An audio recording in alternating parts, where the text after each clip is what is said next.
So I introduced something this morning that I've done before, which is before we open Q&A, simply sitting for a minute in silence.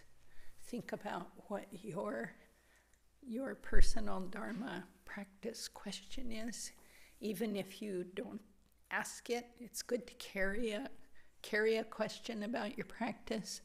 Keeps it like fresh, and then it's not like something you just come on Sunday and watch us talk, but it becomes yours. What are you carrying along? Okay, so just have a minute and think about what's my challenge, or what am I confused about?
And whenever someone's ready, we need someone to carry around the microphone.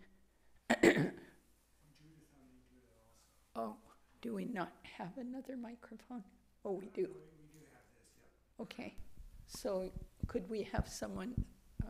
She is going. Yeah, she is. Yep, she's going to. Oh, she's coming. Oh, I didn't quite catch that. Judith is going to do it.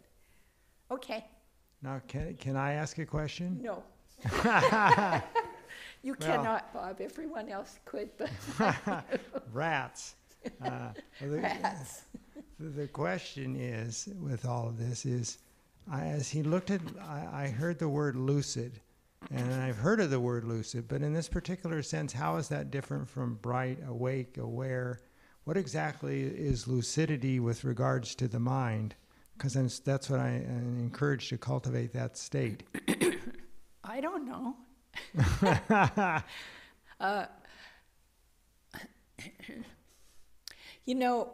I actually don't know, kind of technically. There's so many synonyms for various, but I think it's a synonym for awareness itself, lucid. Someone correct me if I'm not right. The key seems to be that we pay more attention to the contents of our thoughts, like, that's a really interesting thought, and I should think about it right now, rather than to the big framework, the mind, the awareness, the clarity that's constantly going. So I think lucidity is referring to the awareness, the clarity of mind. Just its big aspect of it.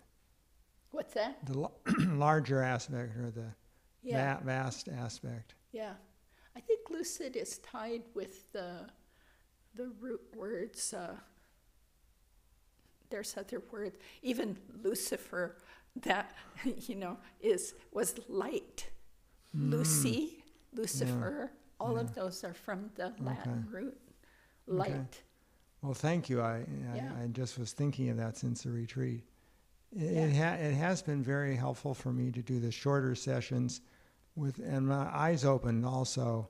Before I really appreciated his discussion on meditation coma, because I had mastered that art of closing my eyes down, either completely closed or just a little bit open, And after half an hour, I've been quite in a comatose state, and I thought that that was really good because I had let go of all thinking, and I was sort of drugged. And I discovered, oh, maybe that's not the best thing to do. Yeah, because what we can be doing is cultivating fogginess, kind of a,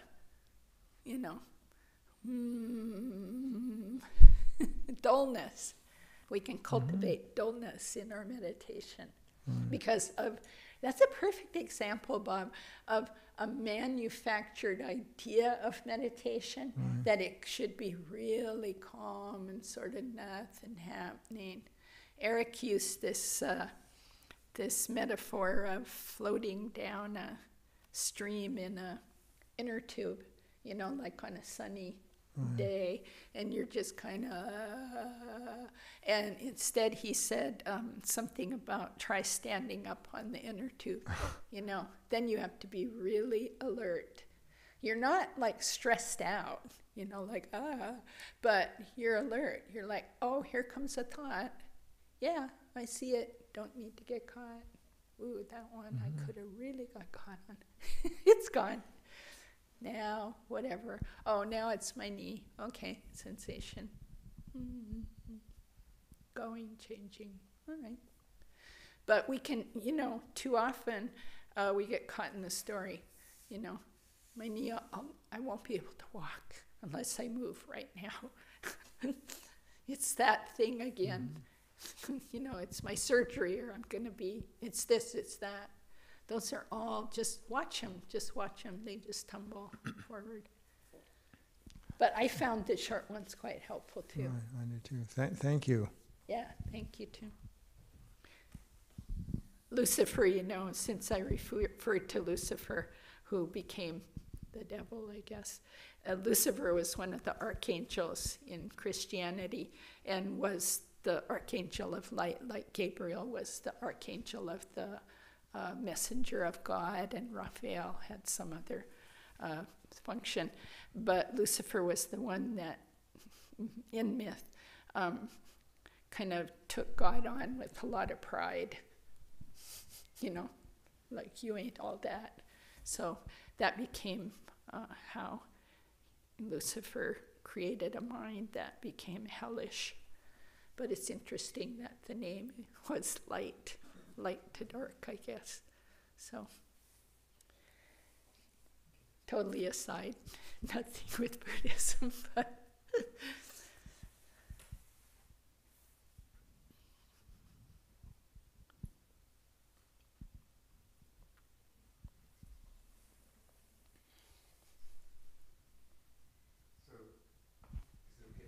yeah, please. So I always felt in all the retreats I'd been to that going completely brain dead for 40 minutes or something was the epitome of what I was supposed to be.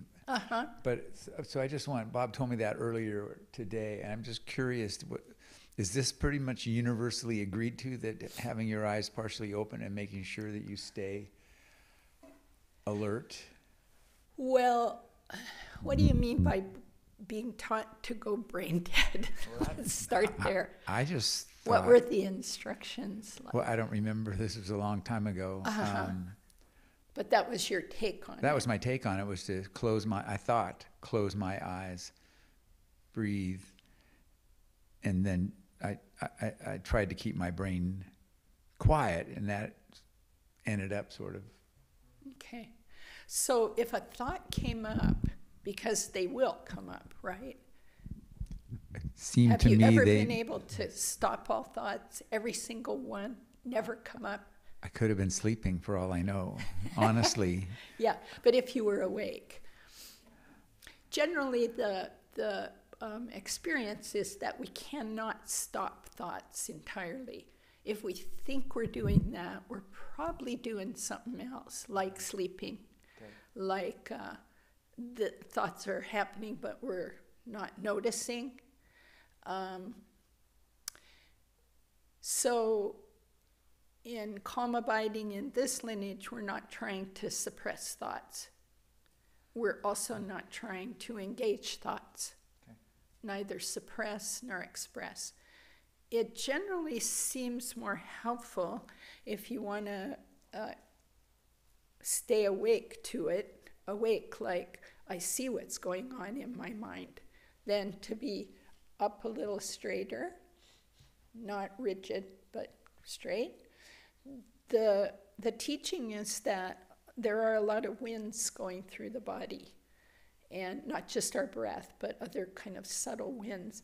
And the straighter that our back is, the more they're easily move. So that keeps us from either going dull or going very excited. So the body, nice, firm, subtle, supple, but not rigid. And then the mind, awake, watching, and just letting things naturally go. It's almost like a thought goes by. A very nice metaphor is like a cloud in the sky. But what we're more paying attention to is the sky. We're not grabbing the cloud and going, wow, that looks like a dragon, and I see the eyes, and there's a tail, and that one's scary, and that one's fun, and oh, I can tell a story about that one. That's what we do with our thoughts. But more encouraged to just keep that more open. And for most of us, as soon as we open like that, we're very unstable. Tons of thoughts flood in. You know, all of a sudden, oh my God, I'm doing it right, I'm not doing it right, my brother's sick, when will this end? I'm tired, I hope I don't cough again. You know, all this just tumble of thoughts. And then you come back to your breath. I use something that comes out of a book called Eliminating the Darkness of Ignorance. It's a really early Kagyu meditation text by Wangchuk Dorje, and he says, I remember it was one of the very first Mahamudra meditation practice texts, a teeny paper book, I think it's in there. He said, when you get clusters of thoughts, simply say, wherever your thoughts were going, go there now. And I almost see my hand go across and just clear the board, you know. Wherever you were going, go there now. Just that quick. And there's a sense of, oh, open again. Because we're so habituated to entertaining them, you know. I think it was Trala Rinpoche said that when a really interesting thought comes up to him, he says to it, I'll get back to you later. So the same thing, just put it over there. It will dissipate by itself. Their nature is impermanent, but we don't allow the impermanence, would be another way to say it. We don't allow the impermanence. We're so used to making it more than that. Does that sound familiar to people? You kind of get it? Yeah. Thank you. Yeah, it's a very good question. And different, and it is true, your first question was, is it universally agreed to? No. There's all kinds of methods of meditation.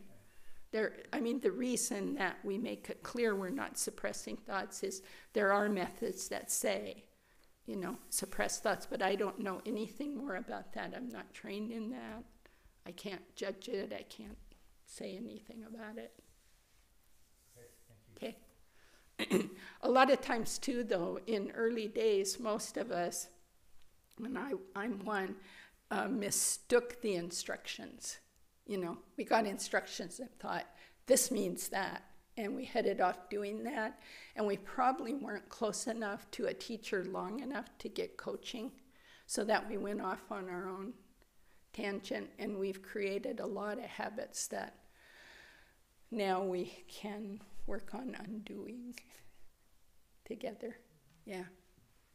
It's very good to, this morning it came up too from Linda Besant, pointing out that the practice of Buddhism has a stool with 3 legs. So we need to study. So it's very good to read at least one Mahamudra practice manual. A very nice overview one is called Daring Steps. It's in the bookstore by Ringo Toku. It's so accessible for Westerners, and it takes you from the beginning of what Mahamudra is about all the way through the steps, you know. So that's quite a good one. So we need to study, then we need to contemplate, like, is that true in my life? Is that how I experience it? That's the contemplation. The teacher said this, but do I experience that? And the Buddha said, trust your own experience over a teacher. You have to trust your own experience. That is your own Buddha nature. It has to work for you. We don't give away our knowledge and our wisdom to someone else. And if you do, you can get in real trouble. But if you find a really reliable teacher, and you'll know, then that trust builds and builds and builds, and you no longer have questions of the sense of, are they telling me the truth? That kind of question disappears, because you just get experience of putting into practice what they said, getting good results. So they tell you something else. Maybe it doesn't make sense, like, you know, say this 100,000 times. You're like, really? But then you think, well, everything else they told me led me out of suffering. So I'll try this. So the study, the contemplation, the making sure it fits your experience. If it doesn't, just put the thing on the back burner. You don't have to throw it in the garbage. Just go, I don't get it. Maybe it's going to come around to me later. Study, contemplation, and then meditation, which is this cultivating calm abiding. And then based on calm abiding, we cultivate vipassana, which is more looking into the nature of the mind itself, beginning to more experience the open awareness. And as soon as we leave our calm abiding, the mind starts shaking. It just gets busy. It's not so stable. The more stable our calm abiding is, the more stable that investigation will be of what's the nature of mind. So it's a very advanced practice, the vipassana. It's an advanced practice. Eric was sharing, you know, he's a marvelous practitioner, and 3-year retreat over in India, and practicing since 1996, and still feels very, very new at it. So we should not have unrealistic expectations of ourselves, but be open to whatever happens. And feel encouraged by anything, any progress. Right?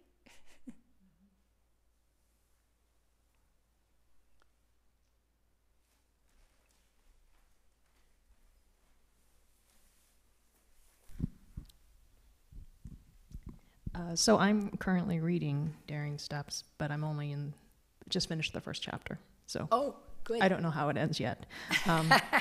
There's no end. Oh, I gave it away. When you get to the end of the book is the beginning. No. Okay. One thing I learned, and I was just curious, that Shine and Shamatha are the same thing. Yes. Just Sanskrit versus Tibetan. Yes. And yeah. Shine being the Tibetan. Yes. Sometimes, though, maybe even when you were speaking today, I mishear, but I felt like maybe there was a nuanced difference. And sometimes when people use the different term in the, like, you know, Shine in one sentence, and then in the next sentence they use Shamatha. Is there a reason why that happens? No, it's just we just do that. Okay. To confuse you. No. So I just figured out that they were really, literally the same thing. Yeah. This it week. took me so long. I'm so glad to hear that. I had to write them down. Like, calm abiding is the English, Shine, Tibetan, Shamatha, the Sanskrit. Then with Vipassana, the English is insight, Vipassana is the Sanskrit, and Tibetan is Latang. So, it's you know, it's just because we're working in 3 languages with Tibetan Buddhism. One of my questions that I remember in the marginalia putting a question mark there, you were talking about just what you were just talking about, the study, reflection, and meditation. Yeah. And they were, it was saying that meditation was the way to cultivate experience. But I guess from my experience, meditation's kind of all in my head, and they were kind of, it was kind of saying, you know, it's trying to provide experience that you can ground yourself in, that's real, versus, and you know, intellect versus experience, I think is what it is. And I guess I feel like meditation, it is an experience, but for me, maybe it's still very in the head. And so how do you make that transition, or what's the process of? Well, what I've learned and like to say about it is conceptual. You know, the intellect is always conceptual. Words, those kind of thoughts, they can block an actual experience because they keep us in our head. So if I touch this, if I just touch something, there's an experience happening right here, not here. My mind grabs the experience and starts making all kinds of words on it. Smooth, wood, grain, a little bit cool. So that's not the experience. The experience is direct. Our concept comes in so fast, we almost never have the direct experience. So the sitting quietly, cutting out a lot of stimulus, is to help us eventually concepts slow down. Do you experience that? Thoughts slow down. That helps toward the experience. Sheer experience without a story to it, without analysis, without judgment. But it's hard, it's difficult only because we're not used to it. What we're used to is the stories, the concepts, the analysis, the judgment. Words, words, words, words. So it just takes a while. It's going to take a while to get calm enough. It's going to take a while to, once calm, experience whatever we're experiencing. There was a little ping that went off.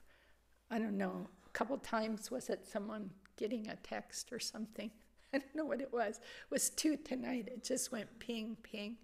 There's an experience when that happens. Or there was also an airplane that flew over at some point. There's an experience. But do I have to make up a story like, oh, that airplane, I wish it hadn't come right now, or that's pulling me off of my meditation? That's the story, the concept. I just sit there and there's an experience of sound. It goes for a while and then it goes away. Does that help some? Yeah, it's confusing. It's still confusing for me. And it's just working toward it. I'd be happy if someone else wants to share how they experience that whole thing about conceptual and non-conceptual experience as you sit. Yeah. Good. Thanks. Thanks. We're just learning together. Yeah.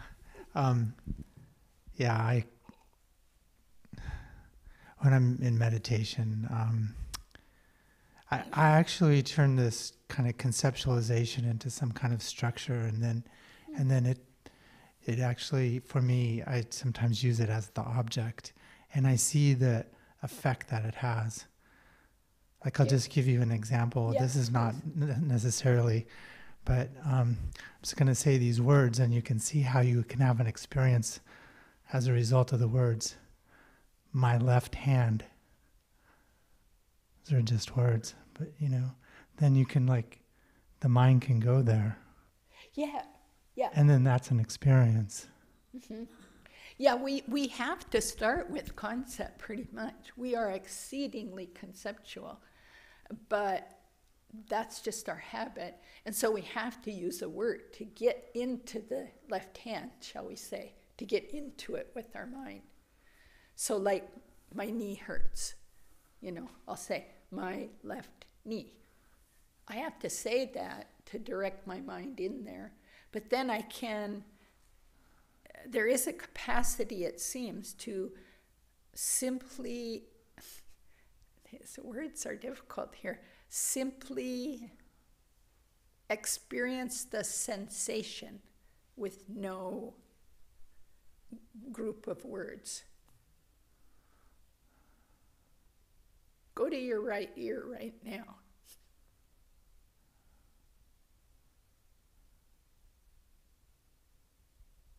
Did you have to think about it? I mean, are you thinking about your right ear, or do you just get a feel for there is a right ear? It goes like that, doesn't it? Yeah.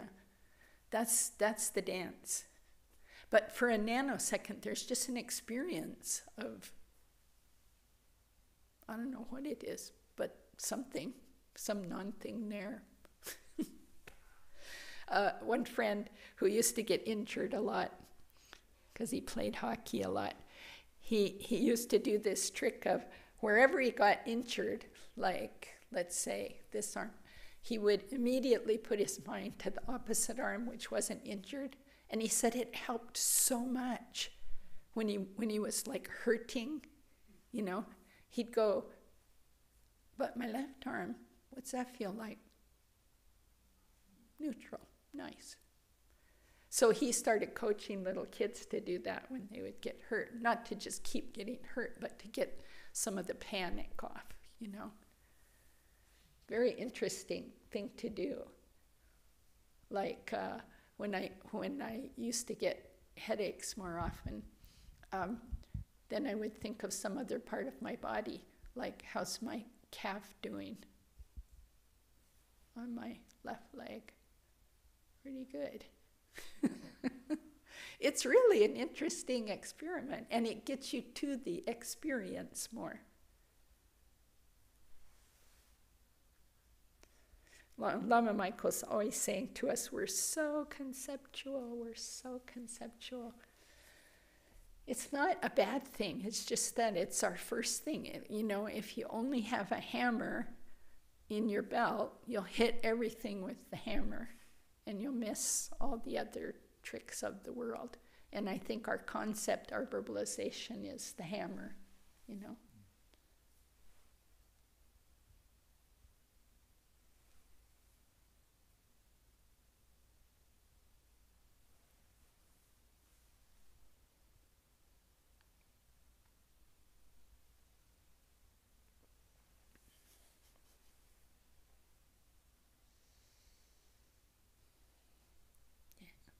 Back there, Judith.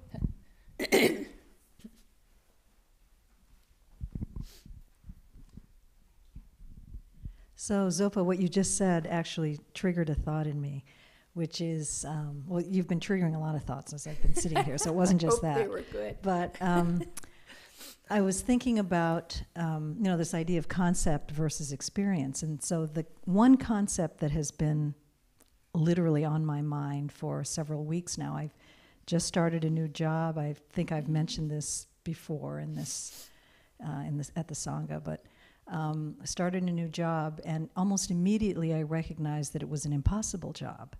And so I thought, oh, this is interesting. I've been wanting to get a job for a while now, and it's this kind of impossible job, structurally impossible. Yeah, I get it. So the experience that I have had of it over the past 4 weeks is that I can't sleep at night because it's bothering me. It's so impossible that, I want to be responsible to it, And yet I recognize that I haven't been given the tools to be able to be responsible to it. So the conundrum for me is the tension between the concept of of this job, this gift of a job, Yeah. and then the reality of the experience, which is that it is a very toxic workplace. Yeah. And so I've sort of been living between those two things.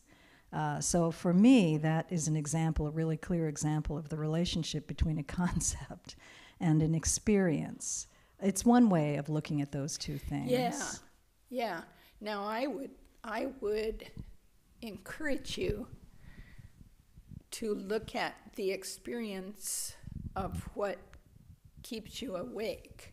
So I'm projecting here, and you can just do this if I'm totally off. Anxiety rises.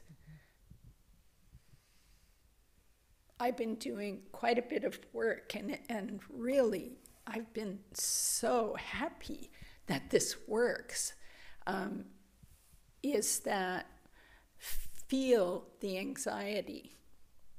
Now this is the not spinning on thoughts of it's impossible and I want to do it well. It's impossible and I want to do it well.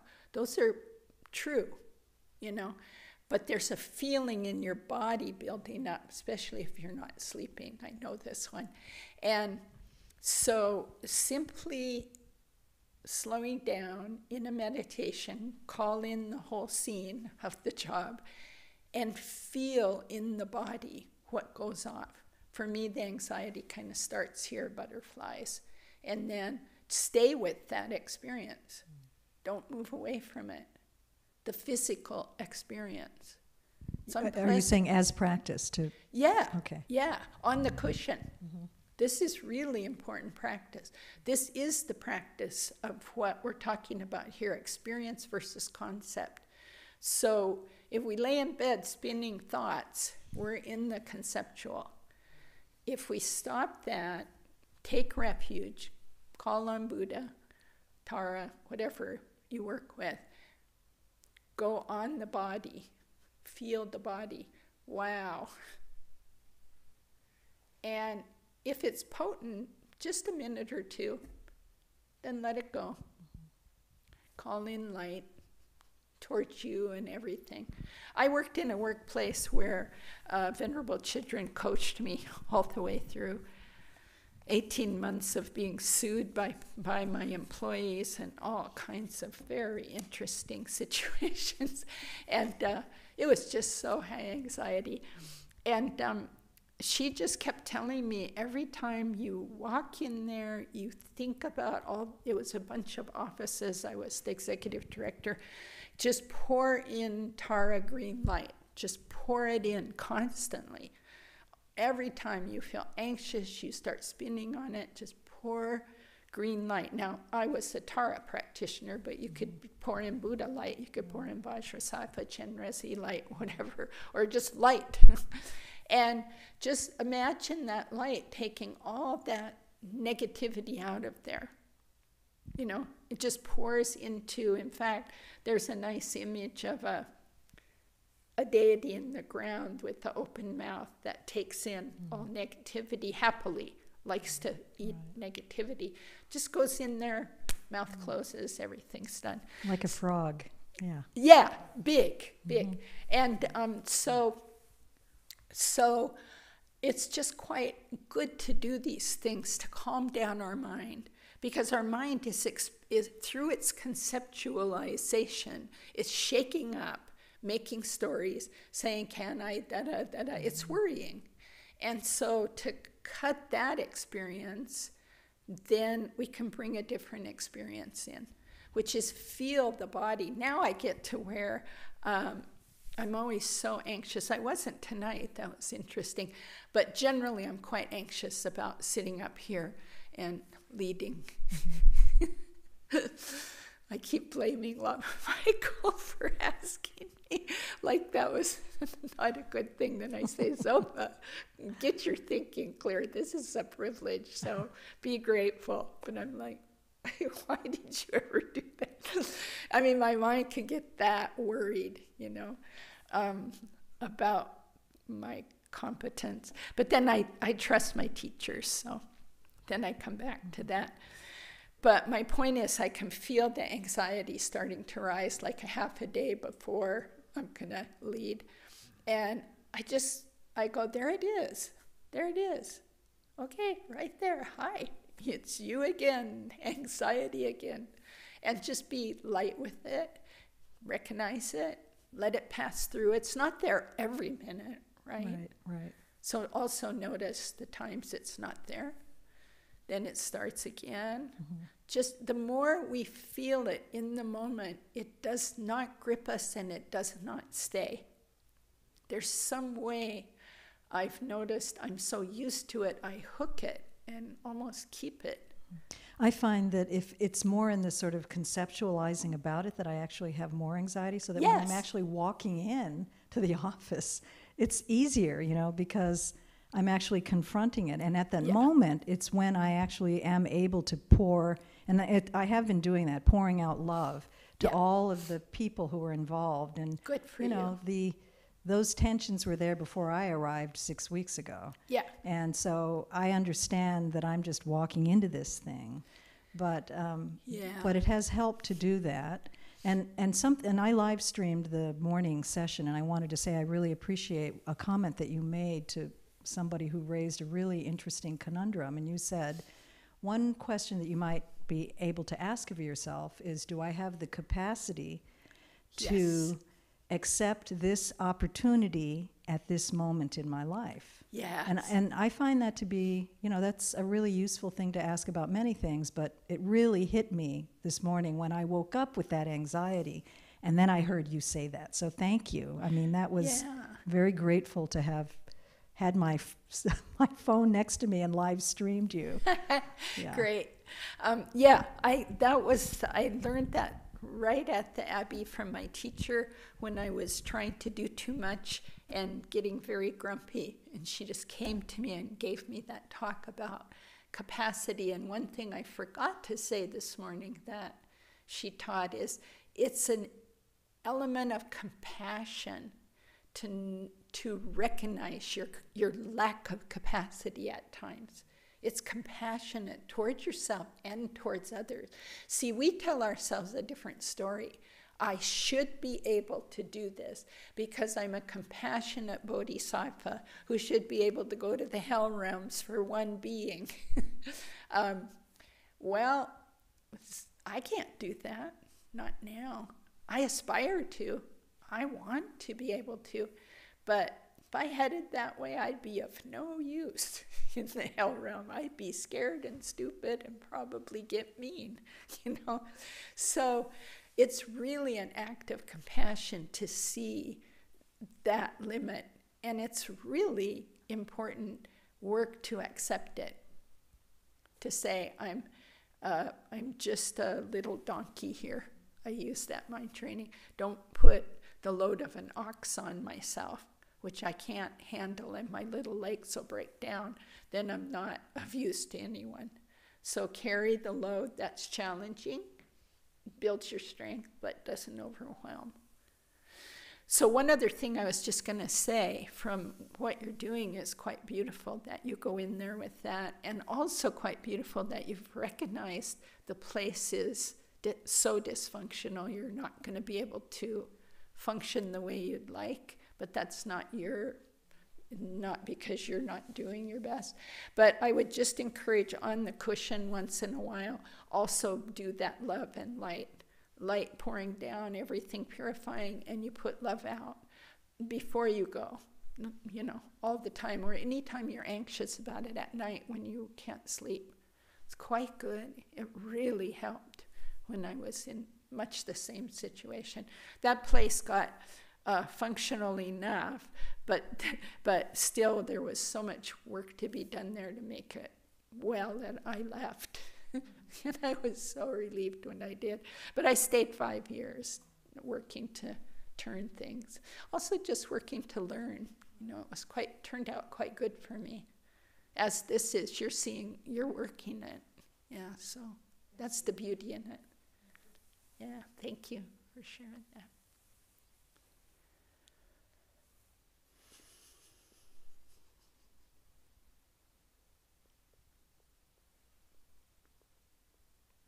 so hard to look at limits and accept them gracefully. Gracefully. I'm not good at that. I look at Bob, he knows. I call him up and moan and groan to him. But it's quite helpful to have a close Dharma friend to do that with. But, you know, I mean, this situation with my brother is so present for me that my limits are so apparent that I can hardly, even how much I love him, we've been quite close in our lives off and on, kind to each other. He's inspired me.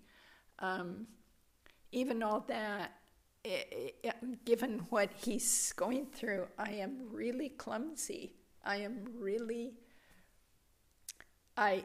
don't say things in a way it seems that he can hear. I say things that he gets even more about. And I just have to keep watching and going, okay. And Bob and I both have some difficult extended family stuff going. And we have this thing we're saying, and just love them even more. That's the way out. Like, I look at my brother doing his death in a way that looks to me really causes suffering, more suffering for himself and others. That's what my opinion is. But I have no idea what's going on inside that guy. Not really. And he's clearly on some kind of a journey. I have no idea what his karma is that's unfolding there. And if I can come back to just love him even more, then things work better. They don't work the way I want, but they work better. So example was last Tuesday was the last time I talked with him that he would talk on the phone.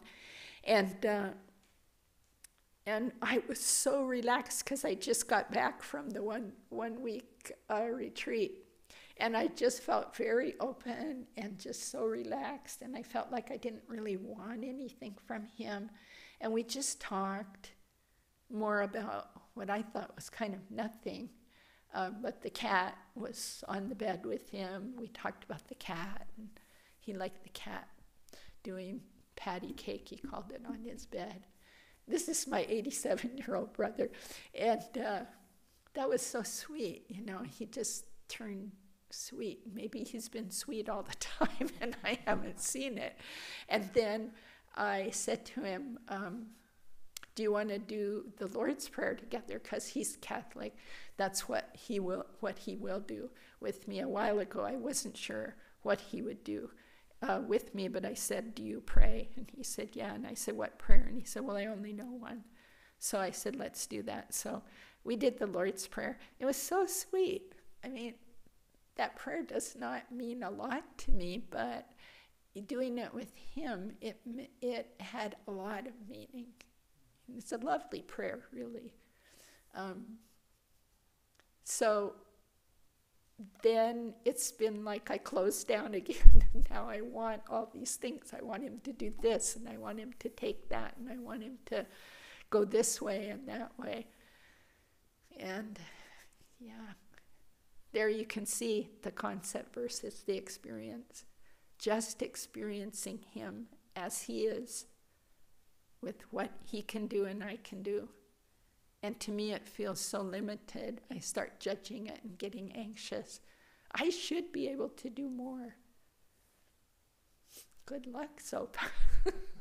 The fact is you can't. So you sit there, and then you react, and you sit there and work it. It's good practice. My eye does not like it. My eye. So it's good that eye is not in charge. I'd be making you all do things, moving you around like little dolls, you know. Isn't it crazy? It's kind of what we want to do in a certain way. Fix the world the way we want it to be. No, not you for president, this one. No, not you as my boss, this one. And we wouldn't choose correctly either. That's the funny thing. Because we're not wise enough. We can't see what the big picture is. At least that's true for me. Thank you for sharing that, Zopa. Yeah, you're welcome. Recently, I learned that my sister is gravely ill. Oh, And I had this experience of not being able to really take that in. Probably for a few days, I had an experience of being stuck with that news and not being able to allow it yeah. into my world, or not even knowing how to do that. I guess accommodation would be the word. I couldn't accommodate to it at all. And that was an interesting experience for me to walk with, you know. Yeah. I've been thinking a lot about the experience. I think Linda Grove has asked a couple of times, well, what is experience? And I've been wondering if experience requires an experiencer. Mm-hmm. And reflecting upon that, I don't really have a point, but just to share that process, because in that particular instance, that experience, it almost needed me to participate with it, or I needed to participate with it in order to accept reality. Yeah. But I think about experience as occurring in the mind, and the mind is not at all personal. So even the experience of an experience being personal, even if there's an experience that I grab onto and I say, this is about me, you know, which happens a lot with family. Yeah. Like crazy. Yeah. Yeah. Like, this is about me. Even that experience of saying this is about me is an impersonal experience occurring in the mind. And so that any point in that process, I can maybe step back and allow the experience just to kind of run. Yeah. It sounds like you did in those days where you saw you couldn't accept it. That's an experience of non-acceptance. And it's good you saw that. I think so much we try and hop over those things with a should. Like, I should go there. I should X, Y, Z. And we go with all that confusion and anxiety, and we just add to the confusion and anxiety that's already there. So I've had that experience of something shocking happens or disturbing happens, and it takes a while to let it be there, to let it, allow it, to let it in. Oh, this is for real. Much less to decide what to do, just to grok it.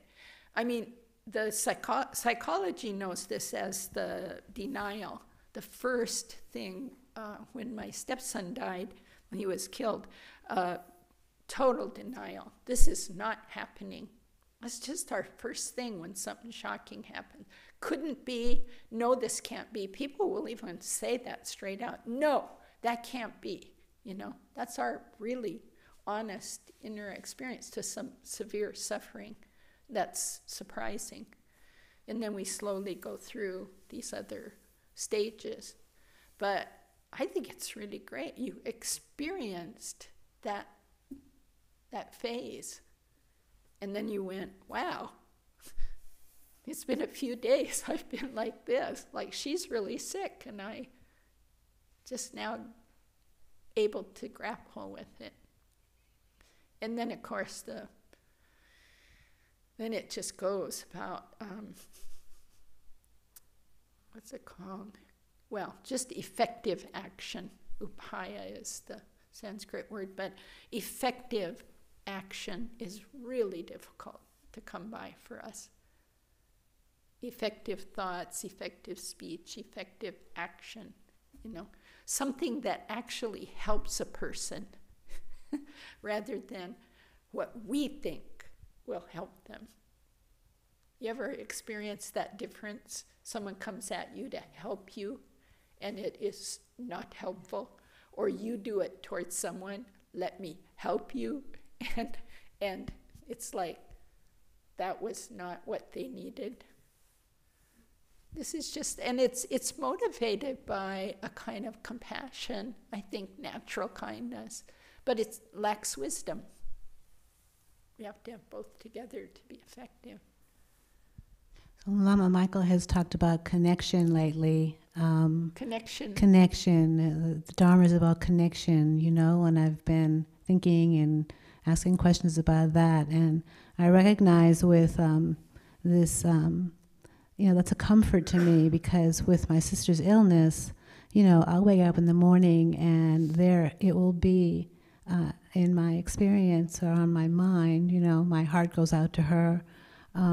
And all through the day, I seem to be carrying that. And the idea that that connection matters is a great comfort to me, because I can feel that it certainly is going on. Yeah, thank you. You just gave me something good with my brother to realize I don't have to physically be there or be on the phone. We are connected. And how I think about him, what kind of wishes I send make a difference. I didn't believe that for a long time, that it could make a difference, but some teachers sometimes said, well, think about it this way. If the roles are reversed, does it make a difference to you that someone somewhere is thinking good thoughts toward you, if you knew it? And I was like, yeah. That if you knew someone's praying for you, even they're not there, you knew someone was wishing you well, wishing you free of suffering. And I thought, man, it feels like it makes a lot of difference, And then why do I doubt it when I'm on the other end of it? Okay, I think that's it, unless someone's got a burning question before we end. Thank you so much for being vulnerable and bringing your lives here. Yeah, let's dedicate all this, give it away.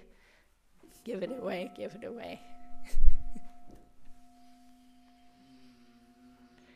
By this virtue may I quickly realize Mahamudra and establish all beings without exception in this state.